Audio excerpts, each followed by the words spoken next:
আমাকে ধরলে আপনারা কি করবেন? আমাকে যখন ধরে নিয়ে যায় তখন আপনাদের অবদান অনেক ছিল, এটার জন্য আমি কৃতজ্ঞ। অবশ্যই আলেম ওলামারা আমার ব্যাপারে ফেসবুকে অনেক কথা বলেছেন, তার জন্য আমি কৃতজ্ঞ। তো আমি আসলে সবার কাছে কৃতজ্ঞ। আইনজীবীরা, অনেক আইনজীবী আমার জন্য দাঁড়িয়েছে, তাদের কাছে আমি কৃতজ্ঞ। এমনকি কিছু পুলিশ আমার নিয়ে তারাও প্রতিবাদ করেছেন যে আমাকে কেন ধরা হলো। তো সব কিছু নিয়ে আমি সবার কাছে কৃতজ্ঞ। তাই এর বিনিময়ে আমি হয়তোবা কিছু দিতে পারবো না, হয়তোবা একটা গল্প দিতে পারবো। আমি আপনাদের কাছে একটা গল্প প্রেজেন্ট করতে এসেছি। আমাকে ধরলে আপনারা কি করবেন, এটা কেন বলেছি, আমি কেন আগের থেকে এই কথাটা বলবো, বা এর উত্তর হচ্ছে আমি আসলে আগের থেকে জানতাম আমার নাম হানাদার লিগার বাহিনী, আমার নাম এসেছে। প্রথমে গল্পের শুরুটা হচ্ছে, আমি একটা টাইমে দেখা যাচ্ছে আন্দোলনটা দমে যাচ্ছিল।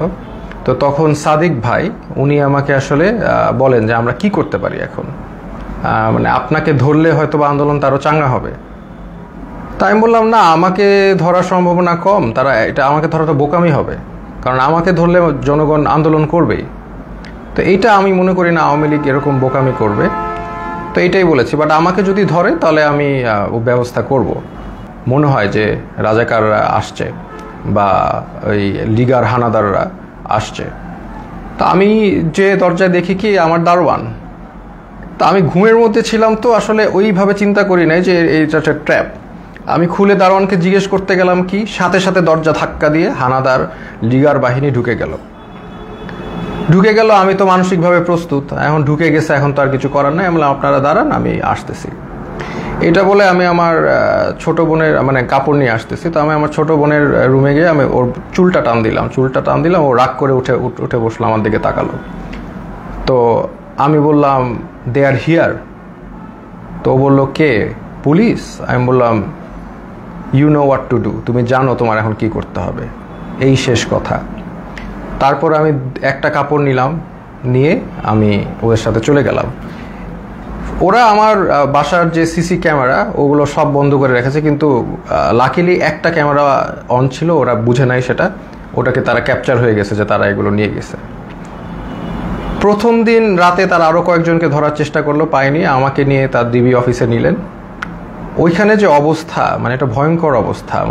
80-100 জনের মতো লোক ছোট একটা স্পেসে, কেউ বসলে কেউ শয়, কেউ শুইলে কেউ বসে, একসাথে সবাই শোয়ার স্পেস নাই।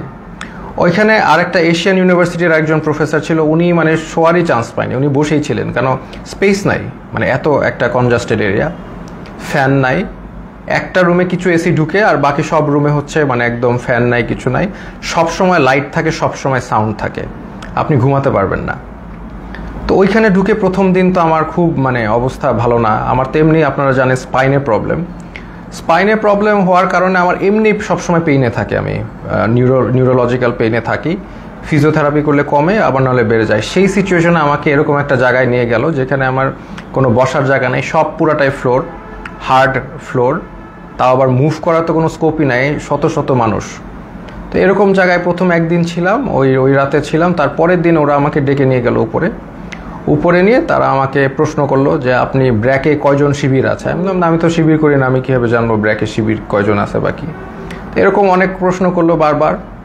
তারপর অ্যাট ওয়ান পয়েন্ট তাদের মধ্যে ওই হানাদার লিগার বাহিনীর একজন, উনি আর কি জিজ্ঞেস করলো, বলেন তো এই কোটা দিয়ে আপনি এত কথা বলেন, কোটার পদ্ধতি কি, বিসিএস এর সিলেকশন প্রসেসটা কি। তা আমি তো আসলে বলতে পারি নাই, কারণ হচ্ছে আমি মেন্টালি তো ওই লেভেলেই নাই, তাই না, আমি একটা ভয়ঙ্কর একটা অবস্থায় আছি, ওই লেভেলেই নাই। তো তারপরে ওরা কি করলো, ওরা এসে আমাকে আমাকে ধাক্কা দিল। আমার তো স্কেচ নিয়ে হাঁটতে হয়, আপনারা জানেন, একটা লাঠি নিয়ে হাঁটতে হয়। সে আমাকে ধাক্কা দিল, তারপর আমার মুখে হিট করা শুরু করলো। তো হিট করা শুরু করলো আমাকে, 6টা হিটের পরে আমি আসলে অজ্ঞান হয়ে যাচ্ছিলাম।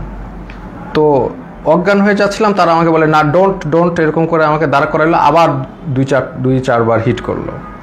তো তারপরে তারা আমাকে বললো যে আপনি তো খুব খারাপ জায়গায় আসছেন, আপনার বাম পায়ে প্রবলেম, ওই ডান পাকে আমরা একদম করে আপনাকে পুরোপুরি লুলা বানাই দেবো। তো এরকম একটা কথা বললো, এবং আরেকজন লাঠি নিয়ে আসলো আমাকে মারবে। পরে ওরা লাঠি দিয়ে হিট করে নাই, না করে আমাকে ওই জায়গায় আবার সেই জায়গায় যেখানে রাখে সেখানে নিয়ে গেল। তো ওই জায়গায় আবার আমার থাকা শুরু হলো। ওইখানে এমন একটা জায়গা, বললাম তো, কেউ যে এটা ফার্মের মুরগির মতো, ওইখানে কেউ মুভ করতে পারে না, কারণ এত মানুষ এত শর্ট জায়গায় মুভ করার, কেউ হাঁটার কোনো সিস্টেম নাই। ওই যে আমি বললাম আপনাদের, কেউ শুলে, কেউ বসে, কেউ বসলে, কেউ শোয়, মানে আর সবসময় লাইট আর সাউন্ড কন্টিনিউয়াস, ঘুমানোর কোনো স্কোপ নাই। ওইখানে সবচেয়ে ভ্যালুয়েবল রিসোর্স হচ্ছে একটা বোতল, কারণ আমরা তো ফ্লোরের মধ্যে শোন, তো ওইখানে তো হার্ড ফ্লোর, ওইখানে কেউ যদি একটা বোতল পায় আলহামদুলিল্লাহ, মানে এটা মানে এক ভ্যালুয়েবল রিসোর্স। তো ওই বোতলটার উপরে তারা মানুষ মানে পেলে যে খুশি। তা আমাকে অনেকে চিনেছে, ওইখানে চেনার কারণে দেখা যাচ্ছে 2 দিনের মধ্যে আমি একটা বোতল ম্যানেজ করলাম মাথায় দিয়ে শোয়ার জন্য ফ্লোরে। এই একটা অবস্থা।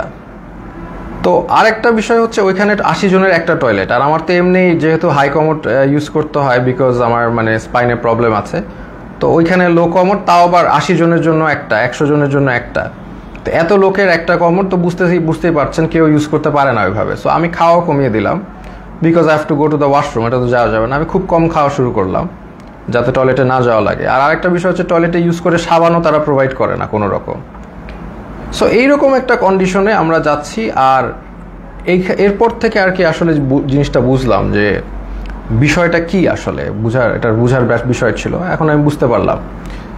তো তারা প্রতিদিন ডাক দিবে, নাম কল করবে। ধরেন আপনার নাম হচ্ছে, ধরেন আমার নাম আসিফ মাহতাব, ধরে বলবে আসিফ মাহতাব, বাবার নাম শাহাবুর রহমান, এরকম বলবে, বলে নিয়ে যাবে, নিয়ে চোখ বাঁধবে, মুখ বাঁধবে, তারপর তাদেরকে ঝুলাবে, ঝুলায় টর্চার করতে থাকবে, বাড়ি দিতে থাকবে বিভিন্নভাবে টর্চার, লাঠি দিয়ে পিটাবে, পায়ের তলায় পিটাবে, হাড়ের বিন্দে মারবে, মানে মানুষের শরীর নীল অবস্থায় তারা ফিরে যায়, সারা শরীর মারতে মারতে রক্ত জমাট বেঁধে নীল অবস্থায় এক একজন লোক ফিরে জাস্ট। এবং তারা সাইকোলজিক্যালি একদম মানে অবভিয়াসলি নর্মাল না, কারণ তারা এখন নাম শুনলে, তাদের নামটা ডাক দিলে তারা ভরকায় ওঠে যে এখন মনে হয় তাদেরকে নিয়ে টর্চার করবে।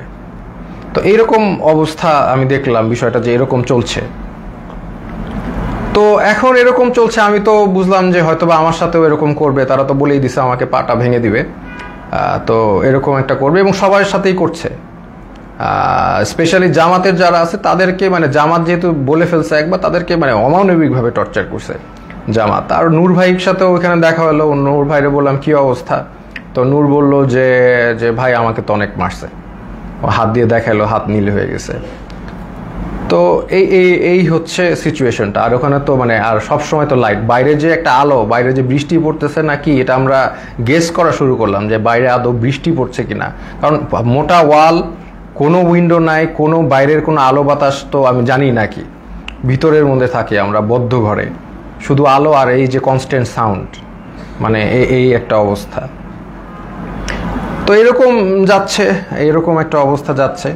তো এখন দেখলাম অনেকে ভেঙে পড়তেছে। তো আমি আর কি আমি আমার মতো করে ইন্সপিরেশন দেওয়ার চেষ্টা করলাম যে আপনারা এইভাবে টর্চার হচ্ছেন, আপনি কি মনে করেন না আল্লাহ আপনাকে এটার জন্য রিওয়ার্ড দিবেন? আজকে আপনারা তো জানেন নবী করিম সাল্লাল্লাহু আলাইহি সাল্লাম বলেছেন যে আপনি যদি এইভাবে নির্যাতিত হন, আপনার গুনাহ মাফ হচ্ছে, আপনাদের গুনাহ মাফ হচ্ছে। আপনার যদি গুনাহ এইখানে থাকার কারণে গুনাহ মাফ হয়ে জান্নাতুল ফেরদৌসে যেতে পারেন, এটা আপনার জন্য ভালো, নাকি এইখানে ভালো থাকলেন তারপর জাহান্নামে গেলেন, এটা ভালো?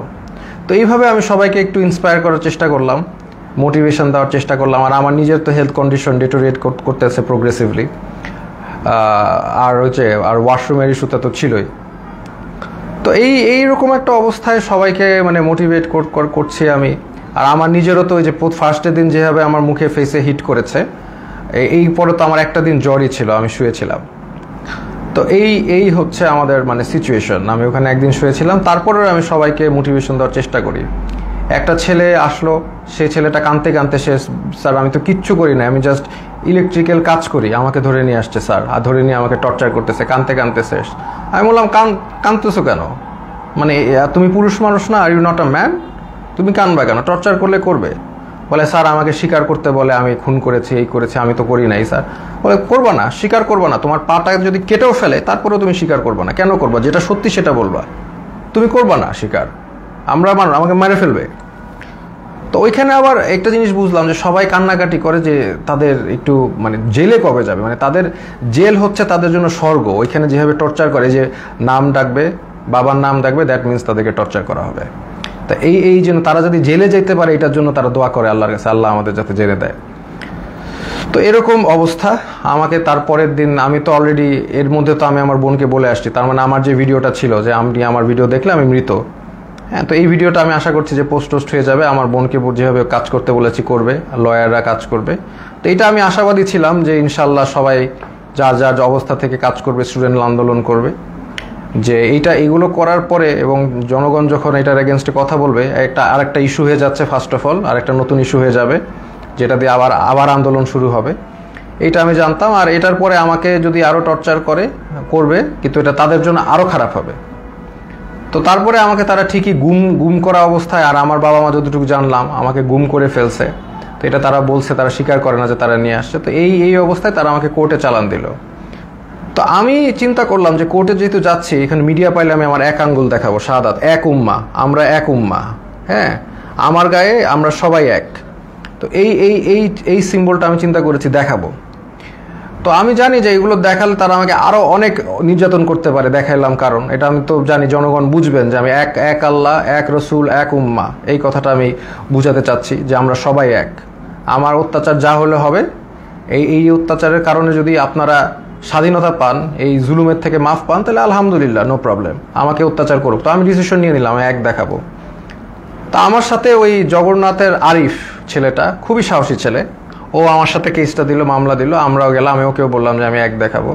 তো এই অবস্থায় এই এক উম্মা শাহাদাতের আঙ্গুল দেখিয়ে আমি ওই কোর্টে দেখালাম, এবং কোর্টে আমাকে সম্পূর্ণভাবে মানে কোর্টের যে জাজ, তিনি আমাকে দেখে চিনে বললে আপনাকে ওখানে দাঁড়ানো লাগবে না, আপনি বসেন। তো উনি আমাকে বসালেন, কিন্তু তারপরেও ওই মিথ্যা মামলাটা দিলেন যে আমি নাকি সেতু ভবন ভাঙচুর করেছি, যেটার মানে কোনো এটা জোক, মানে এটা যে কলাপস করছে সোসাইটি, ওখানেই প্রমাণ যে এরকম একটা মিথ্যা মামলা যেটার কোনো তথ্য নাই, প্রমাণ, এটা বলাই আসলে সময় নষ্ট। তো এই মিথ্যা মামলা উনি জাজ আমাকে দিলেন, আর আমাকে আবার 6 দিনের রিমান্ড মঞ্জুর করলেন। তো ওই 6 দিনের রিমান্ড আবার গেলাম। আর এই সময়টা অনেকের সাথে পরিচয় হলো। ওখানে বিএমপির অনেক নেতা ছিল, পার্থ ভাই ছিলেন, ওনার সাথে আমি বললাম যে পার্থ ভাই, আপনার তো আর আমার মামলা এক, আমি তো আপনার সাথে আসি। তো উনি বলে যে আমি তো তোমাদের সাথে থাকতেই চাই না, আমি তো এখান থেকে বের হতে চাই, একটু মজা করলেন। তো এরপরে অনেক মানুষের সাথে পরিচয়। একজন আসলেন, ওনাকে উনি হাঁটতেই পারতেছেন না, পাটা একদম প্রচুর অবস্থা খারাপ করে পিটিয়েছে। ওনার অপরাধ ছিল উনি ছাত্রদের পানি খাইয়েছেন, উনি ছাত্রদের পানি দিয়েছেন, ছাত্ররা পানি খাইয়েছেন, এই জন্য তাকে অমানবিক টর্চার করলো। তো টর্চার করলো, উনি এসে শুয়ে গেল। আমি বললাম যে এইগুলো একই কথা বললাম যে আপনাদের এটা গুনাহ মাফ হচ্ছে। তারপরে লাস্টে একটা কথা বললাম যে আপনি যে এত টর্চার্ড হলেন ছাত্রদের পানি খাওয়ে, এখন আবারও কি খাওয়াবেন আপনি? তো উনি বললো ইনশাল্লাহ স্যার, আবারও খাওয়াবো। আমি like that's the answer I am looking for. আমরা আবার করব, আমাদের ছাড়লে আমরা আবার করব, we are not going to give up. আমরা তো আবার করব, তাই না? আমরা কি অপরাধ করেছি যে আমরা করব না? পানি খাওয়ানো কি অপরাধ? তো এই হচ্ছে একটা অভিজ্ঞতা। তো এরকম এই যে একজন পেলাম। আর একজন হচ্ছে মাদ্রাসা স্টুডেন্ট, তাকে বলছে খুন করেছে, সে পুলিশ খুন করেছে, এটা সে তাকে বলছে, এবং তাকে প্রতিদিন পিটায়, প্রতিদিন নিয়ে টর্চার করে। তো এটা নিয়ে আমরা হাসাহাসি করি, কারণ হচ্ছে এরকম একটা সিচুয়েশনে হাসাহাসি না করে যদি আমরা মেন্টালি ব্রেকডাউন করি, তাহলে এটা হবে না, এটা আমরা আমরা সব এইগুলো যা হয় সেটা নিয়ে হাসাহাসি করি। তাই আমি বললাম কি নিয়ে মেরেছে? বলে যে আমাকে বলেছে যে তুমি তো মাদ্রাসার স্টুডেন্ট, তুমি তো কোরআন পারো। বলে হ্যাঁ পারি। তো কোরআনকে বলছে অর্থ জানো? অর্থ জিজ্ঞেস করেছে, অর্থও সে পারে, সে কোরআনে হাফেজ। তো তারপর বলে কোরআনে হাফেজ এই রবীন্দ্রনাথ না কার বই পড়েছো? সে বলছে পড়েছি। তো বলে পড়লা কেন? এই অন্য এই নন ইসলামিক বই পড়া তো হারাম, এটা বলে আবার টর্চার করলো, হাতে পায়ে পিটালো। খামুক একটা কিছু বলেই পিটায়। আমরা এটা নিয়ে হাসাহাসি করতে করতে শেষ। যে বলে ও বললো, আমিও বললাম যে কোনোভাবেই স্বীকার করবা না, যে তুমি যদি খুন না করে থাকো তুমি মিথ্যা মামলা দিও। বলে আমাকে আরো টর্চার করবে। বলে করবে, বললাম তো তোমাদের দিয়ে করাত দিয়ে হাত পা কেটে দিলেও স্বীকার করবা না, যেটা সত্যি সেটা বলবা। এরকম একজন সবচেয়ে কষ্ট লিখেছে যে একটা ছেলে, ওর নাম হচ্ছে সানিয়াত ভাই। উনি হচ্ছে বিএমপির একজন মন্ত্রীর ছেলে, নাম বললাম না। তো ওরা আসলে খুঁজছিল তার বাবাকে পায়নি দেখে ওই ছেলেটাকে ধরে নিয়ে গেছে, সানিয়াত ভাইকে ধরে নিয়ে গেছে। তো সানিয়াত ভাইকে 4 দিন, উনি বলছে 4 দিন ওনাকে পিটিয়েছে, চোখ বেঁধে হাতে দিয়ে ঝুলিয়ে পিটিয়েছে। এবং সবচেয়ে যেটা উনি বলল যে ওনার মাকে ফোন দিয়ে শুনিয়েছে যে তাকে যে টর্চার করছে, এটা তার মাকে শুনিয়েছে ফোন দিয়ে লিগার হানাদাররা। তো লিগার হানাদাররা মাকে শুনিয়েছে যাতে বাবা এসে তাকে দেয় এবং ছাড়িয়ে নেয়। আর যেহেতু ওনার বাবা আসছিল না, বা ওনার অবশ্যই তারা তো জানিয়ে যায়নি কোথায় গেছে, তাকে অমানবিক টর্চার করেছে। সেই ছেলেটা এমনি আমার মতোই, তার স্পাইনে প্রবলেম আছে, আমার মতোই অসুস্থ, এবং তাকে টর্চার করেছে বিভিন্নভাবে, হাতে পায়ে ঝুলিয়ে পিটিয়েছে। তো সে কাঁদতো অনেক, আমি সান্ত্বনা দিতাম, আমরাও সব বিষয় নিয়ে মজা করতাম। তো এই রকম একটা অবস্থা ওইখানে। প্রতিদিন নাম ডাকতো, প্রতিদিন নিয়ে পিটাতো। এমন রাত যে কোনো সময় ডাকতে পারে, সকাল 12টায়, মানে 12টায় ডাকতে পারে, রাত 1টায়, এনি টাইম নাম আসতে পারে। নাম আসলে they will take you and torture you. তো আমাকে টর্চার ওই প্রথম দিন যে হিট করে যে আমাকে থ্রেট দিল, তারপরে আমাকে কোর্টে চালান দেওয়ার পরে আমাকে আর টর্চার করে নাই। বাট আমি বিভিন্ন সময় ইনফরমেশন পাচ্ছিলাম, যেমন একজন মানে আমাকে ধরে নিয়ে গেছে, একজন পিটিয়ে আনছে, সে আমাকে ইনফরমেশন দিল যে আমার ব্যাপারে বলেছে যে অনেক ডিবি নাকি বলছে যে এই লোকটাকে কেন ধরলো, এটা তো ঠিক হয় নাই। আবার আরেকজনকে ধরে পিটিয়ে এনেছে, সে বললো যে স্যার আপনার ব্যাপারে ডিবি কথা বলছিল যে আপনার ব্যাপারে 40 জন লয়ার দাঁড়িয়ে গেছে, এত সংখ্যক লয়ার তারা কখনো দেখে নাই, আপনি খুব ইন্টেলিজেন্ট মানুষ, এগুলো তারা বলছে। দেখা যাচ্ছে তাদের আমার প্রতি একটা রেসপেক্ট ছিল। ওই একদিন হিট করার পর তারা আমাকে হিট করে নাই, বাট দ্যাট ডাজন্ট ফরগিভ তারা অন্য যাদেরকে এইভাবে টর্চার করেছে। ফার্স্ট অফ অল, একটা পুলিশ একটা ডিটেইনিকে কখনো হিট করতে পারে না। That is a crime, that is criminal, they committed crime against humanity, তাই না? এটা ইন্টারন্যাশনাল, আন্তর্জাতিক ট্রাইব্যুনালে তাদের বিচার হওয়া উচিত। তারা যেইভাবে মিথ্যা মামলা দিয়ে টর্চার করে মানুষকে, এটা তো কখনোই মানে ইটস নট অ্যাকসেপ্টেবল। তো এরকম দিন যায়, তখন হঠাৎ তাদের দেখলাম টোন একদম 180 চেঞ্জ হয়ে গেছে। তারা তখন মানে বিএমপি যারা লিডার আছে তাদেরকে একদম খাবার টাবার এনে দিচ্ছে, সবার সাথে ভালো বিহেভ, এরকম। তখন আমরা মোটামুটি আমরা বুঝতে পারলাম যে তারা আসলে বাইরে কিছু একটা হচ্ছে, সামথিং ইজ হ্যাপেনিং, কারণ আমরা তো কোনো ইনফরমেশন পাই না। সামথিং ইজ হ্যাপেনিং, আদারওয়াইজ তারা এরকম চেঞ্জ করবে না কেন? তারা ডেফিনেটলি তাদের বাইরে কিছু একটা হচ্ছে, এইটা নিয়ে তারা তাদের টোন চেঞ্জ করে ফেলেছে। এবং তারপর থেকে দেখা যাচ্ছে তারা সবার সাথে মোটামুটি ভালো বিহেভ, এবং আস্তে আস্তে ছেড়ে দিচ্ছে। মাঝখানে কিছু স্টুডেন্টদের ধরে আনলো, ওই তারাও মানে অনেক কান্নাকাটি করে শেষ। এবং একটা ছেলে ছিল যাকে আমার মনে পড়ে, খুবই স্মার্ট ছেলে, আমিনুল। তো আমিনুল হচ্ছে 14 বছর বয়স, ধরে নিয়ে আসছে। এবং অন্য যেগুলো ছেলে ছিল তারা একদম ব্রেকডাউন করেছে মেন্টালি, বাট আমিনুল ছেলেটা, ও হচ্ছে মোহাম্মদপুরে থাকে খুব সম্ভবত, খুব সাহসী, নারুটোর গেঞ্জি পরে হাইটে বেড়াচ্ছে, মানে ও হি ডাজেন্ট কেয়ার। এই ছেলেটা ডাজেন্ট কেয়ার যে ওর সাথে এখন কি টর্চার করা বা কোথায় আসে, ও লাইক মানে চলে আসে।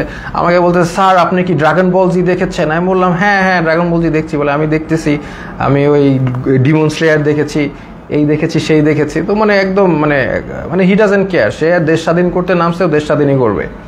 আমিনুল নামটা ছেলেটার, ওকে 14 বছর দেখে ওকেও ছেড়ে দিয়েছে। তো এইরকম আর কি ঘটনার বিষয়গুলো। তারপরে ওইটার পর থেকে আস্তে আস্তে অনেককে ছেড়ে দিয়েছে, বা অনেকে ছাড়েনি, অনেকে তারপরেও টর্চার করেছে। তো এরকম আমরা এই অবস্থায় আমরা অনেক দিন পার করার পরে তারপরে আমাকে একদিন ডাকলো, ওরা ডেকে হঠাৎ করে আমাকে দেখলাম যে বসালো, যে স্যার আপনি ভাই কি অবস্থা, আমরা তো জব করি, মানে যেই লোকটা আমাকে হিট করেছে এবং তারাই, যে টিমটা আমাকে, তারাই আমাকে ডেকে দেখি কি মানে জামাই আদর সোজা কথা করছে। তো তখন আমি বুঝতে পারতেছি না যে কি হচ্ছে। এখন হয়তো বা বুঝলাম যে সিচুয়েশন বাইরে পরিবর্তন হয়েছে, দেখি তারা আমাকে ভালোভাবে ট্রিট করছে। চা খাওয়ালো, বিস্কিট খাওয়ালো, ভালো ভালো বিস্কিট খাওয়ালো, মানে আপনি সোফায় বসেন, কমফোর্টেবলি বসেন, মানে এত রেসপেক্ট এরকম করছে। কেন আমি তো শিওর ছিলাম, আমি তো মনে করছি ট্র্যাপ। আমাকে খালি বলে যে এখন বাসা তো পুড়ে যাচ্ছে, এখন আমাদের কি করা উচিত, শেখ হাসিনার কি করা উচিত। এখন আপনারা তো অনেক টিচারও তো, আপনারা তো অনেকে ছাত্রদেরকে উস্কে দিয়েছেন, এই সেই, মানে আমাদের তো এখন আগুন ধরছে বাসায়, আমাদের তো আগুন নিভানো উচিত। মানে আমি যেটা বুঝলাম, উনি চাচ্ছিল যে আমি আসলে ছাত্রদেরকে ঠান্ডা করার জন্য কোনো বক্তব্য দেই। তা আমি এভাবে কোনোভাবে রাজি হই নাই, আমি তো হব না। তো আমি বললাম যে না, একটা প্রধানমন্ত্রী কি সিদ্ধান্ত নিবে, আমি তো আসলে প্রধানমন্ত্রীর জায়গা থেকে, মানে উনি আমাকে প্রশ্ন করছে প্রধানমন্ত্রী এখন কি করলে ভালো হবে, এটা আপনি তো বলেন। আমি বললাম না,